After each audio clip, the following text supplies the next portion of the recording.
It's time to bring in my colleague and social media reporter, Mariama. Take it away again, Mariama. Well, thanks, Shaka. On June 11th, the UN General Assembly elected Ugandan Foreign Minister Sam Kutesa as its president, despite a surge of criticism. Allegations of corruption have long dogged Kutesa, which he has continued to deny. He's also a huge supporter of Ugandan President Yoweri Museveni's anti-gay bill. In 2011, Kutesa was forced to resign as Uganda's Foreign Affairs Minister after being accused of accepting bribes from a British oil company. Well, this leads us to our question of the week, which asks, how will the selection of Sam Kutesa as the president of the UNGA impact the international body's policy towards Africa? Well, let's begin right away with a comment from Mohamed Ahmed Mansour from Monrovia in Liberia, who writes, I think the UNGA needs a mature leader with bright future, not an opportunist. I am of the conviction that the selection of Sam Kutesa will make a positive impact on the international body's policy toward Africa. Another comment comes from Charles Lungu from Lusaka in Zambia, and he says, the selection of Kutesa can only be meaningful if African leaders realize what role they should be taking in making decisions at the global level, rather than waiting for Western backing and funding. His presidency alone cannot move mountains. Well, I think I like that phrase there. His presidency definitely cannot move mountains. Pretty telling here, Shaka.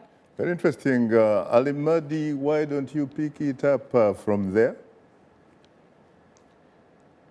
Ali Mahdi, can you hear me? Yes, I can. Thank you. Okay, so you had actually posed a very interesting question, which is a fair question, that he's not been convicted or found guilty. And you notice that's something that he actually said at the UN after his election. He said, I have not been found guilty. You cannot be found guilty until you're tried. And he's never been tried, and that's the problem. What do you mean he has not been tried? He has gone through He's the never process. been tried. He has gone through He's the never process. been tried.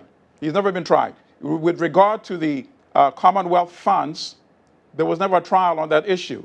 That issue was thrown out on a technicality by a judge. When it comes to the alleged acceptance of millions of dollars in bribes from an oil company, the Parliament of Uganda came to the conclusion that it did not have the funds to do the kind of investigation that would be necessary, which would to travel overseas and to trace the bank accounts.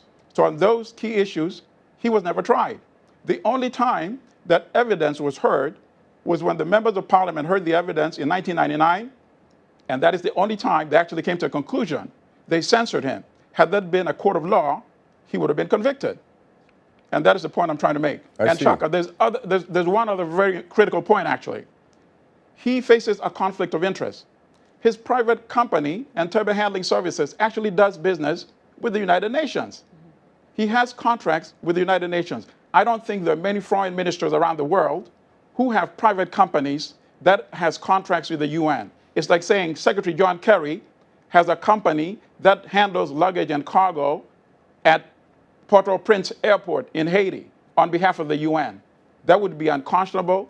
Secretary Kerry would have to resign. Why are we treating Mr. Kutesa differently? Is it just because he's from Africa? That is quite condescending, and that is wrong. Thank you. Thank you very much.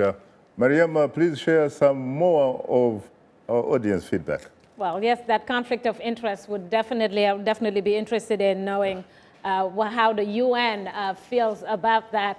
We'll move on to a posting from Israel Taba from Mubi in Nigeria, who writes, the UN is not about Africa, it's about the world. So whoever heads the General Assembly is not there to favor or pay special attention to the country or region where he comes from.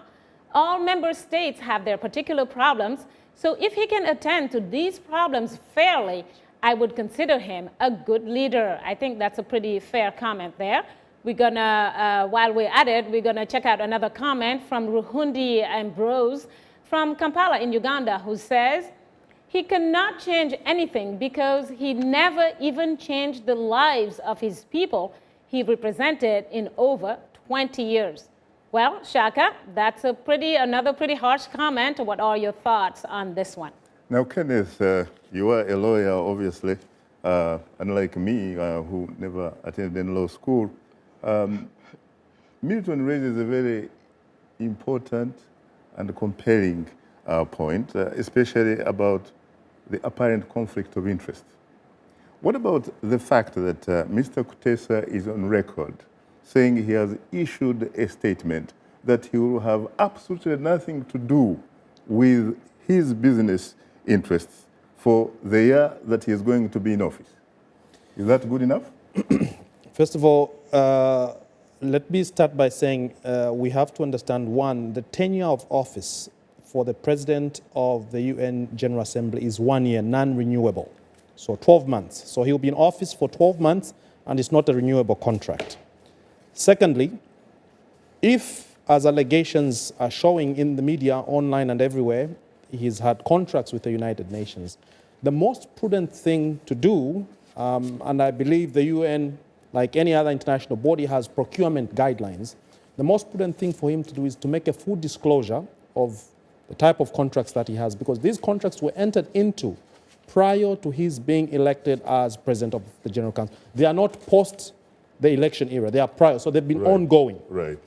So the most prudent thing to do would be to make a full disclosure to the United Nations and wait for the procurement people within the UN to rule whether these contracts can be sustained or can be annulled.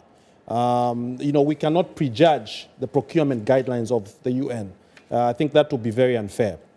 Secondly, on the issue of prosecution, which he raises, I think Mr. Kutesa himself, I think these are legitimate arguments. The international law is driven by what we call under Article 38(1) of the ICJ statute, in part by norms of civilized states, which includes the common law, norms from the common law, which brings to the fore the presumption of innocence. Until a person is convicted by a court of law, he is presumed innocent. Mm-hmm. And it's not for him to trigger proceedings in a court of law. Mm-hmm. If the prosecuting people or the officials or anti-corruption agency are not doing it, it's not his fault. He who claims must prove. Those who claim that he has stolen have to take him to court and prove. Otherwise, he's an innocent man. I hear you. Thanks, Mariama, for bringing us this week's audience reaction. Well, we appreciate everyone's feedback, whether it's in social media form or using other means to communicate to us. Please keep them coming. And if you are a new fan, just drop us a line at africatv@voanews.com.